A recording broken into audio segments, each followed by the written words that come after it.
Hi, my name is Atif Darwish, professor of OPGYN at University, Egypt. Today I'd like to discuss with you the topic of uterine fixation techniques to be performed by any gynecologist confronted with a descent of the apex.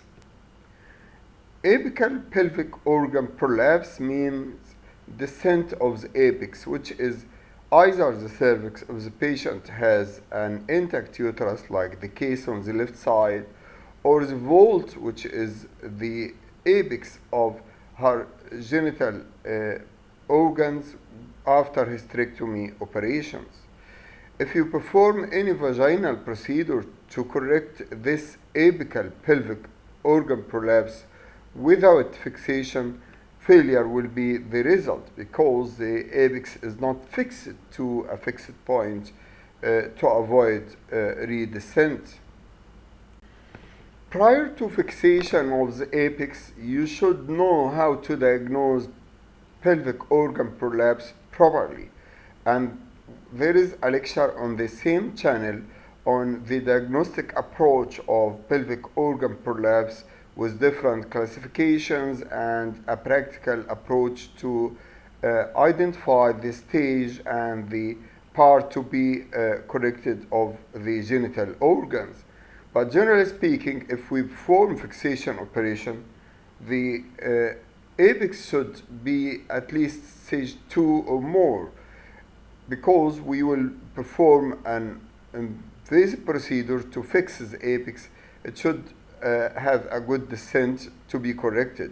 And don't forget to have prior imaging of the case, like transabdominal and transvaginal sonography, to exclude any other lesions that may change your decision if you find a uterine fibroid or an ovarian cyst to be treated by laparotomy. So the selection of correction of apical pelvic organ prolapse is better to be transabdominally. And sometimes we perform urodynamics in cases of associated urologic symptoms. The procedure should be followed by post-operative clinical assessment of the descent of this apex, and the urodynamic study may or may not be needed post-operatively. Again, prior to correction of apical pelvic organ prolapse, the gynecologist should be aware by the spaces and the ligaments of the genital organs and the pelvis to identify where should I fix the apex, anteriorly or posteriorly, and what are the spaces through which should I work.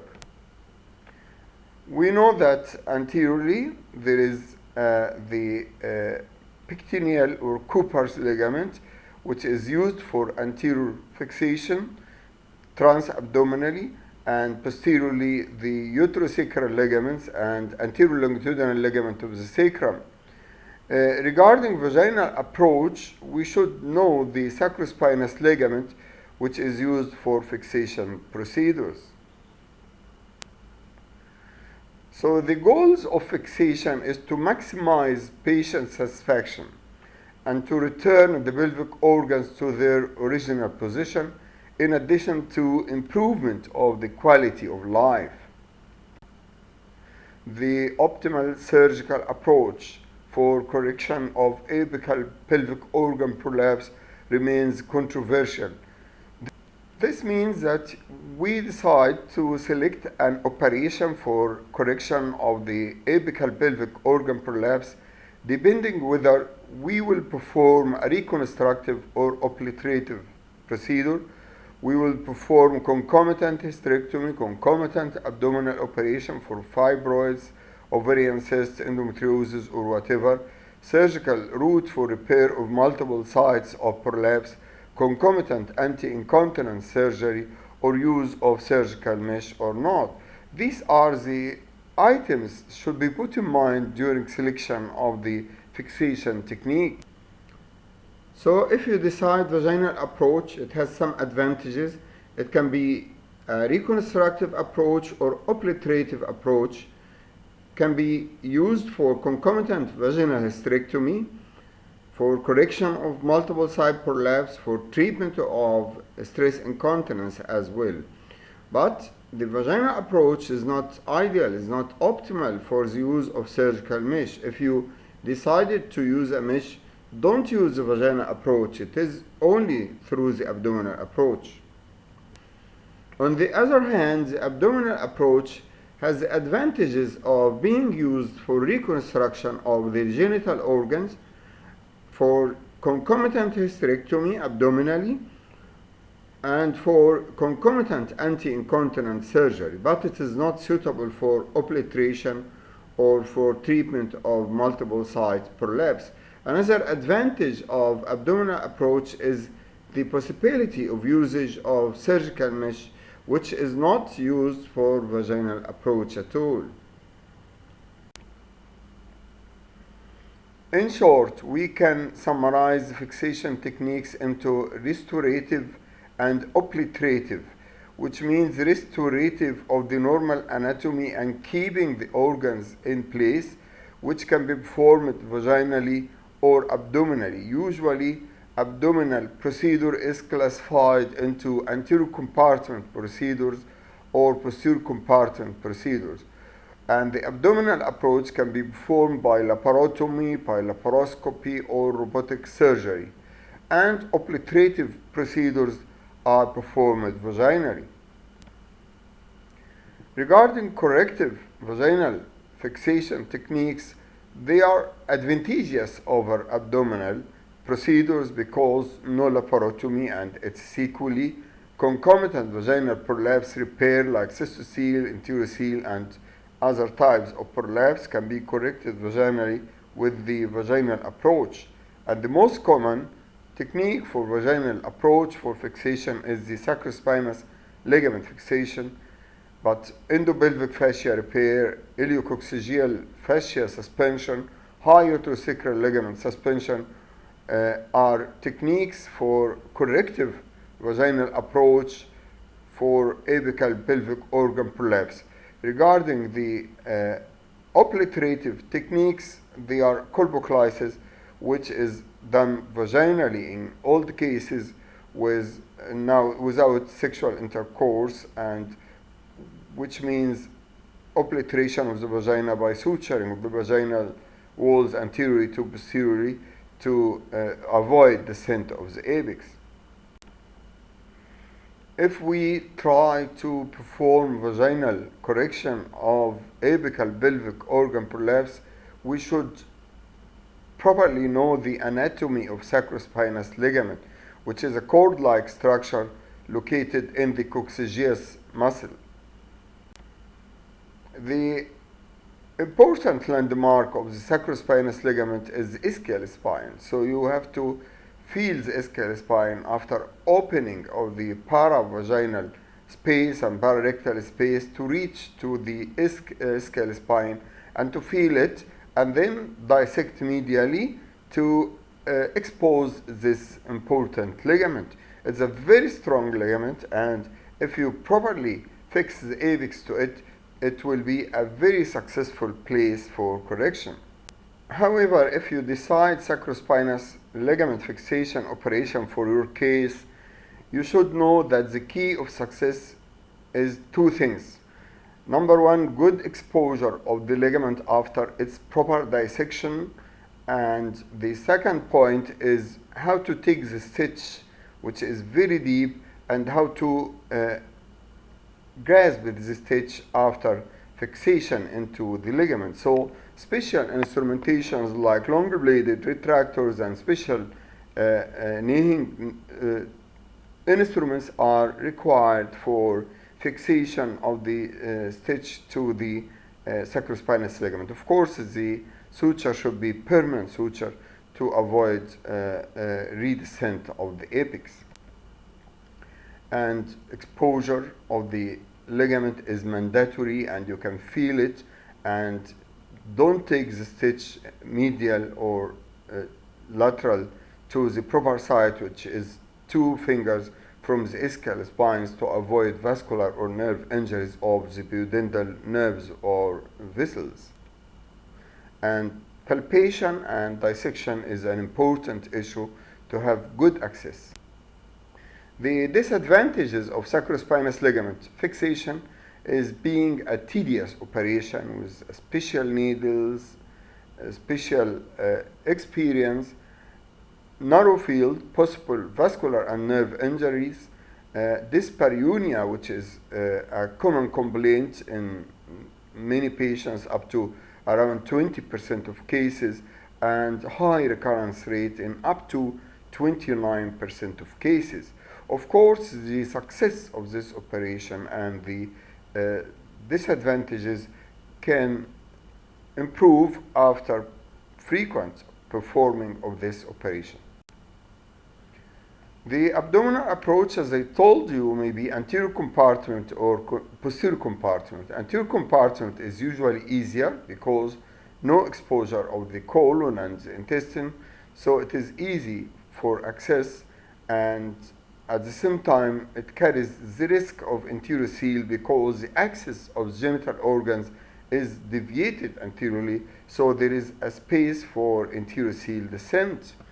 On the other hand, the posterior compartment approach is much more strong and standard for apical pelvic organ prolapse, but it is difficult to have access, and there is a possibility of risk of the stress incontinence due to change of the vesicourethral angle due to the posterior retraction of the axis of the genital organ. So every approach, every compartment approach has disadvantages and advantages at the same time. The anterior compartment fixation is easier, as I told you. It's better to start with native tissue repair, which means that women cannot tolerate synthetic meshes or dislike to have synthetic mesh. You should think of native tissue repair, and anteriorly the most accessible tissue is the rectus sheath. So you can take a strip of the rectus sheath from right and left sides and use them to fix the apex to the anterior abdominal wall, and this is a good technique, very old in literature, but nowadays has been renewed, and some publications mention that it overcomes the complications of synthetic mesh, like mesh erosion up to 20% of cases, chronic pelvic pain up to 12% of cases, that renders the patients in a worse state of health. And this is one of the examples of the recent publications on the use of rectus sheath as an alternative to mesh to avoid the complications and problems of mesh usage for fixation operations.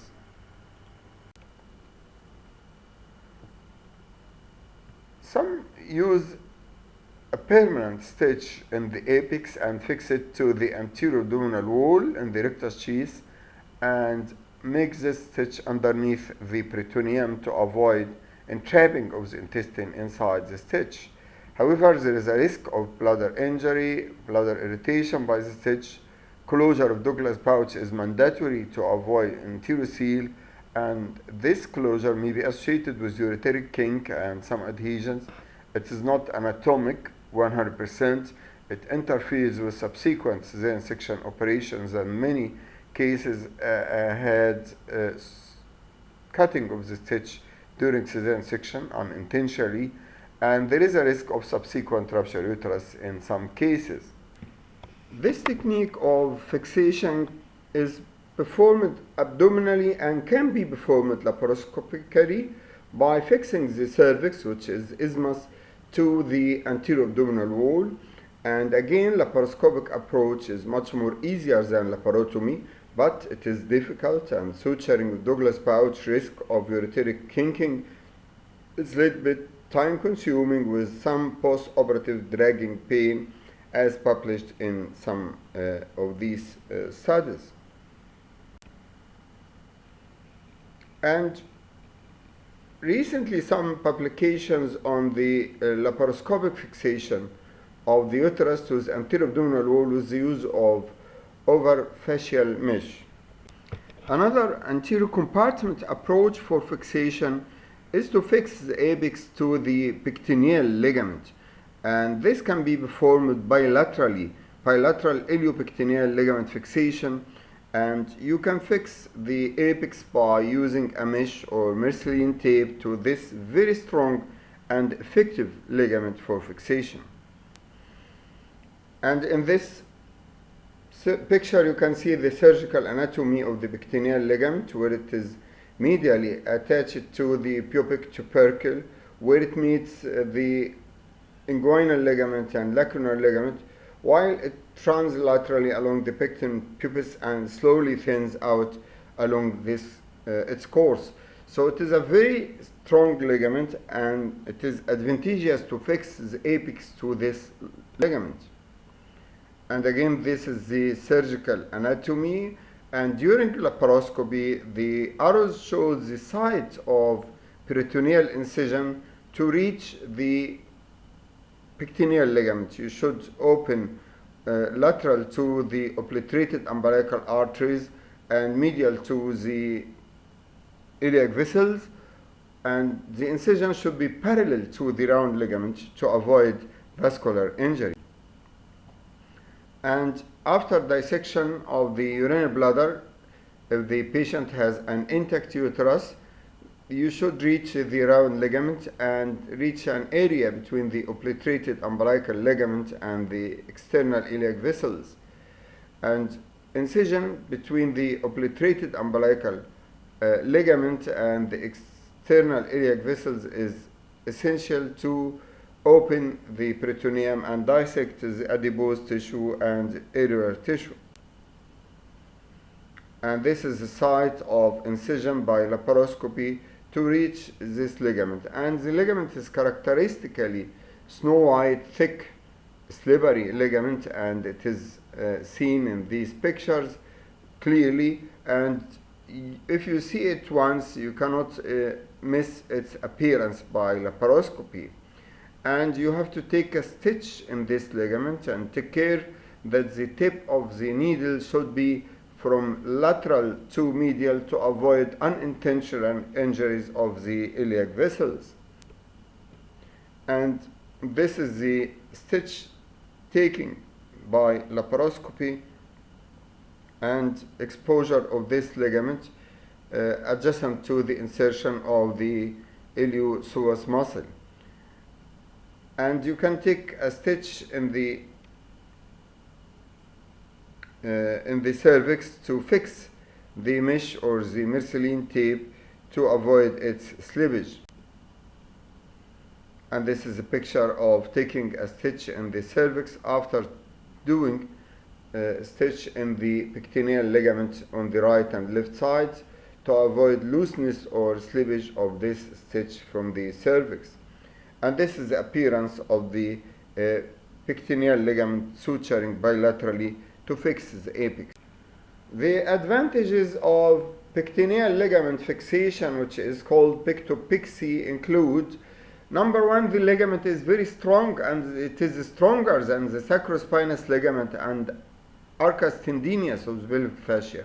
So there is minimal risk of recurrence. Number two, it is a physiologic operation because the ligament is fixed at the level of S2, unlike sacropexy, which is higher than this level. Number three, the mesh follows the normal anatomic structures, the round ligaments, broad ligaments, iliopectineal ligament, without disturbing the pelvic outlet, and it is a safe procedure away from the ureters, bowel, and great vessels. It doesn't reduce the pelvic space, so there is no risk of defecation disorders. All these are advantages of Pectopexy as an example of anterior compartment fixation of the apical pelvic organ prolapse. So these were the anterior compartment operations, including rectus sheath, including stitch taking, isthmopexy or cervicopexy, including mesh, including iliopectineal ligament fixation. And now we move to the posterior compartment fixation. If you don't like to do anterior compartment fixation, you can select posterior compartment fixation operation. So abdominal sacropexy is the most durable operation for advanced pelvic organ prolapse and serves as the criterion standard against which other operations are compared. So it is the gold standard operation for fixation.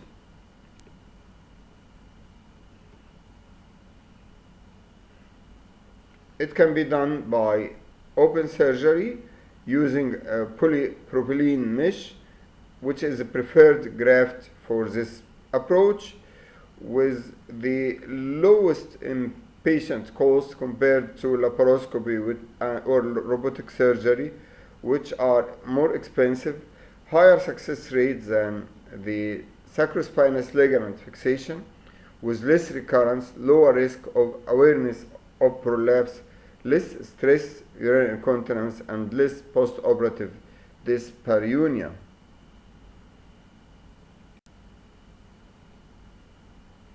However, the abdominal sacropexy is a little bit difficult because of the presence of the colon and the intestine, particularly in obese patients. So difficult exposure is the main disadvantage of the abdominal sacrocolpopexy, and poor visualization of the anterior longitudinal ligament and poor visualization of the peritoneum to be dissected is the common disadvantage of this operation, particularly in patients with prior pelvic operations. So it has greater morbidity, including more operative time, inpatient stay, slower return to activities and daily living, and higher costs. And these are grade A evidence. And the most common and most famous operation is sacrocolpopexy operation, and it can be done by open surgery, by laparoscopy, or by robotic surgery. It is the standard operation for fixation of the apical pelvic organ prolapse.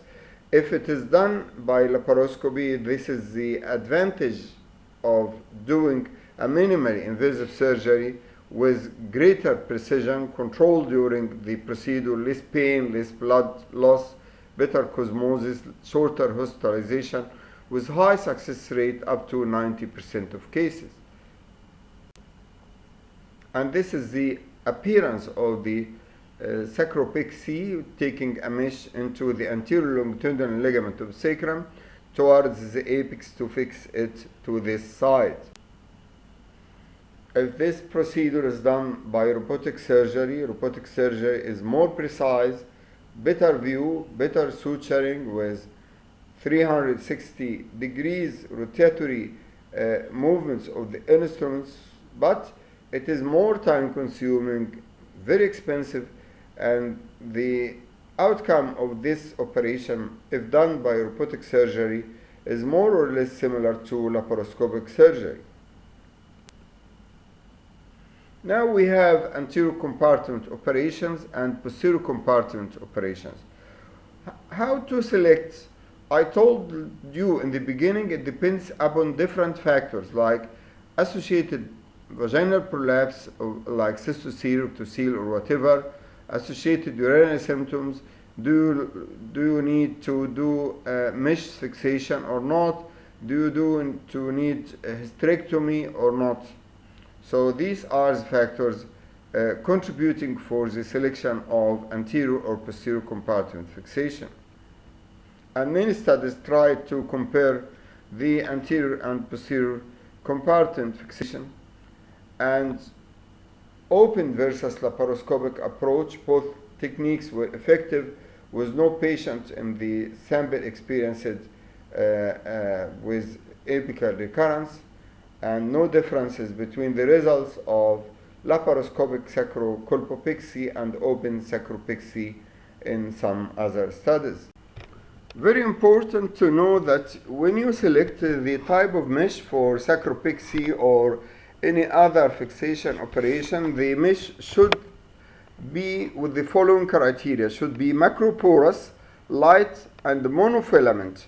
This is very important to select the type of mesh used for the fixation of the apex. Macroporous to avoid infection, light and monofilamentous to avoid bacteria to enter and to replicate inside the mesh. So we select usually type 1 mesh, which is macroporous, monofilamentous, lightweight, and this is polypropylene mesh, which is commonly used for fixation operations.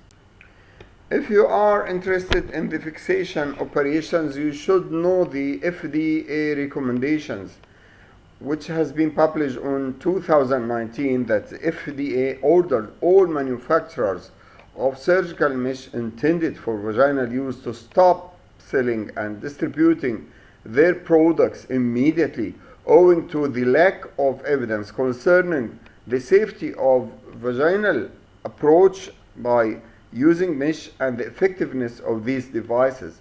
So no mesh vaginal use at all.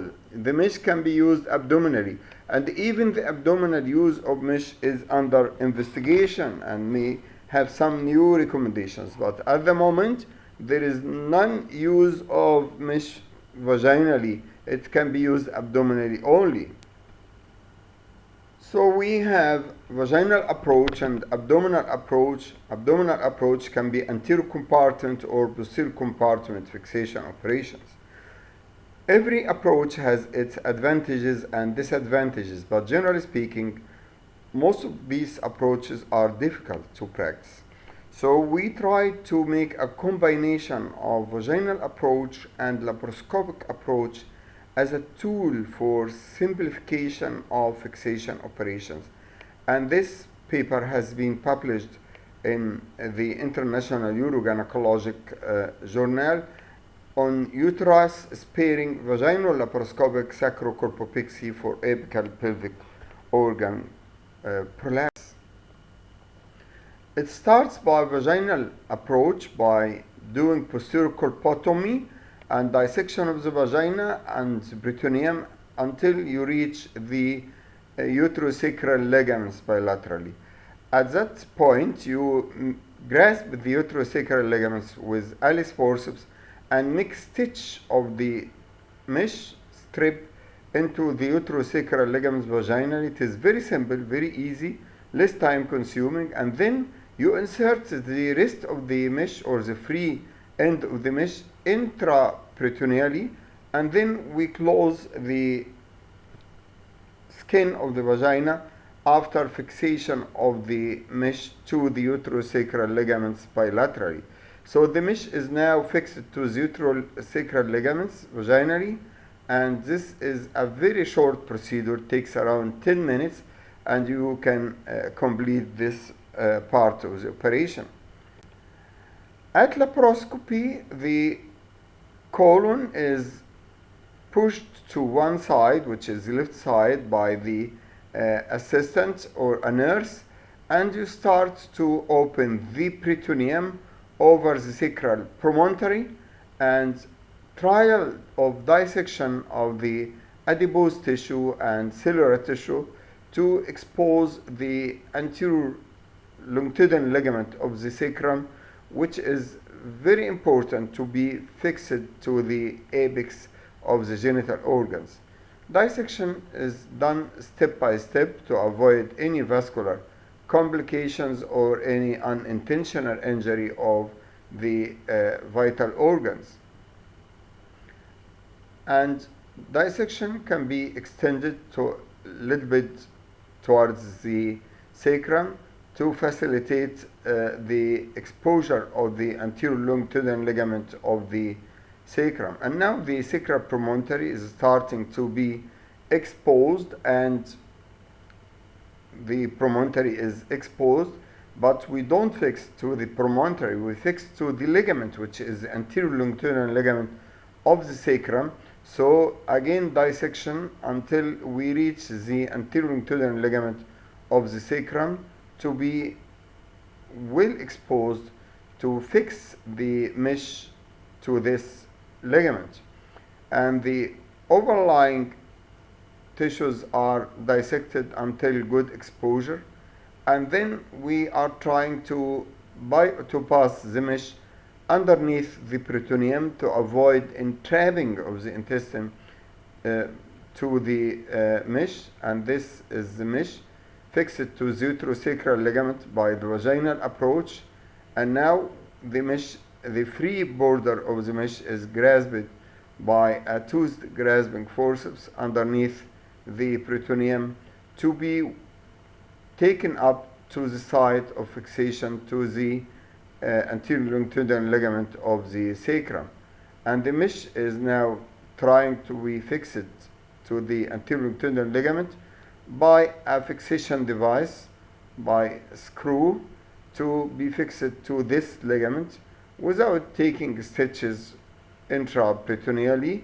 And this technique is very simple. This device is carrying a cassette of disposable screws, and these are just few millimeter thickness to be fixed to the anterior longitudinal ligament, and the rest of the mesh is excised and the peritoneum over it is closed.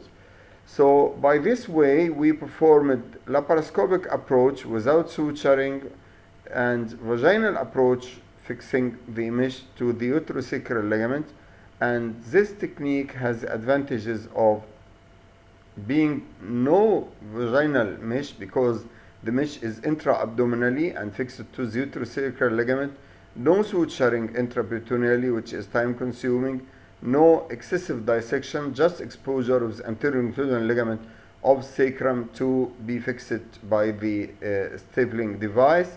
So it is a simple and easy procedure used for this purpose, and it is a combined vaginal and laparoscopic approach.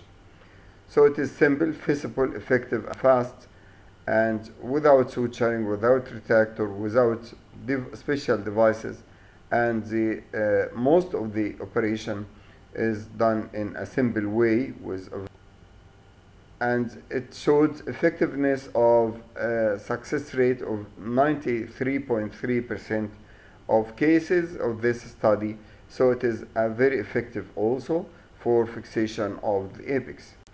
So to conclude, to have a good fixation operation, you should have a clear and thorough understanding of the pelvic floor anatomy before performing pelvic reconstructive procedures in women with pelvic organ prolapse. And the selection of technique, you have to use the minimally invasive surgery as the most popular and the most effective and most less injurious to the patient than conventional or traditional techniques for pelvic organ prolapse. And don't forget your experience, and don't forget the availability of the instrumentation and the technology for performing any type of fixation operation. If you like this lecture, please press on the like icon and the subscribe icon to have more lectures. Thank you very much.